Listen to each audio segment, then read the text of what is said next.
je seveda psiha pomeni duša, a ne, zdaj Jung večkrat starinsko uporablja duša, ali danes rečemo duševnost, duševni kogito, in spomnite se na to, da imamo psihične, torej, da imamo koagulirane podobe v psihičnem kogitu. In ena zadeva, ki je to pomembna, je zgodovinskost, ki sem jo že omenil. Zgodovinskost koaguliranih psihičnih podob. Kaj to pomeni? To pomeni, da podobe, ki so v sanji ali pa ki so v aktivni imaginaciji, imajo svojo vertikalnost. To pomeni, da podoba, ki je v sanji, je hkrati veljavna za zdaj, hkrati za preteklost in hkrati za otroštvo.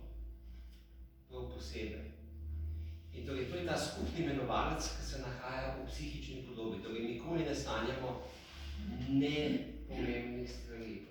Pomembne so za sedanjost in hkrati so pomembne za preteklost. Podobno je, ko delate aktivno imaginacijo pri metodi IPAL, in ta podoba, ki je veljavna na več ravneh. To je tisto, kar je mesto duše, bi lahko rekli. Torej, mesto duše je mesto, ki ima svojo zgodovinskost in ki ima svojo globino. Torej, globinskost, bomo tudi rekli. Ker je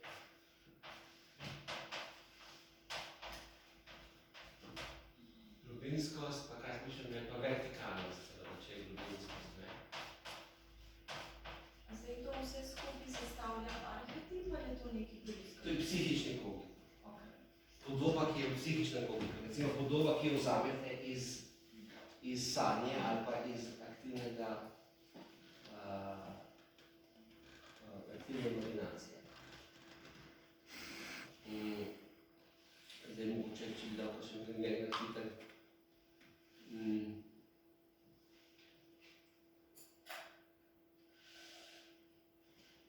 Recimo, da je to sanja smrt, smrt. In ta smrt seveda je zdaj neka smrt, ki se dogaja v njegovem življenju, konec nečesa, lahko je tudi smrt bližnjega. In ta smrt je potem, ima to svojo vertikalo. Na tej vertikali se nahajajo potem tudi sedanjost, ampak teh smrti je blok nekaj.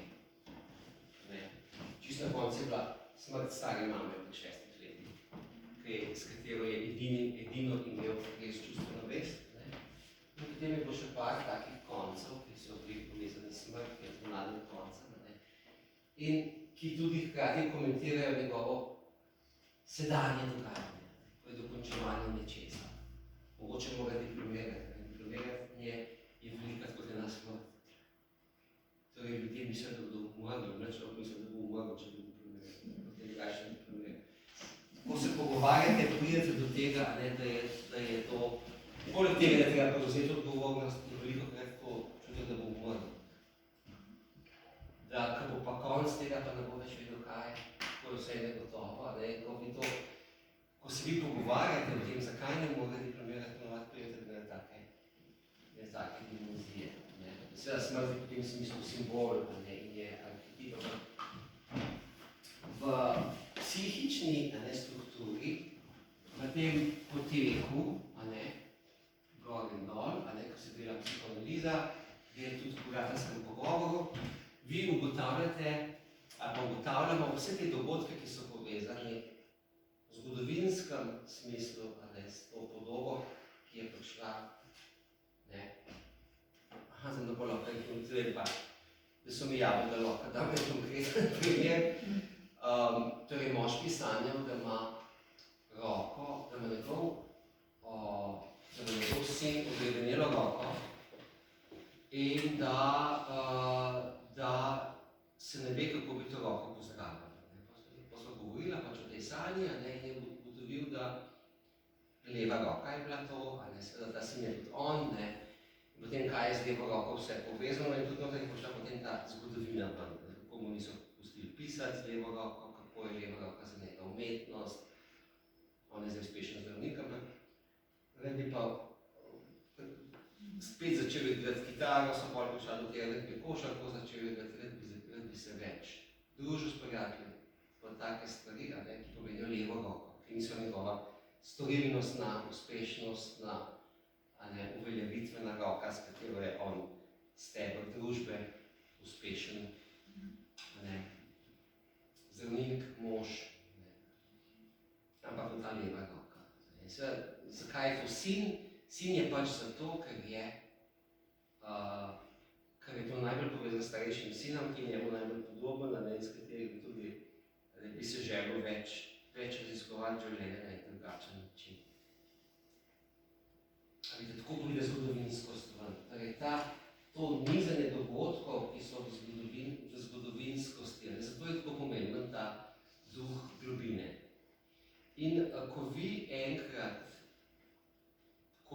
pogruntamo ta niz dogodkov, ko se pogovarjamo, šele ko se pogovarjamo z nekom, to ven pride, z nekega razloga, ne moramo to sami početi, nihče ne more svoje sanje popolnoma sam razumeti, analizirati in potovati skozi njo, se odkrije ta niz teh dogodkov, ki so povezani s to podobo, s to koagulirano podobo, v tem primeru, recimo, da je bila smrt, da on vidi v sanji smrt.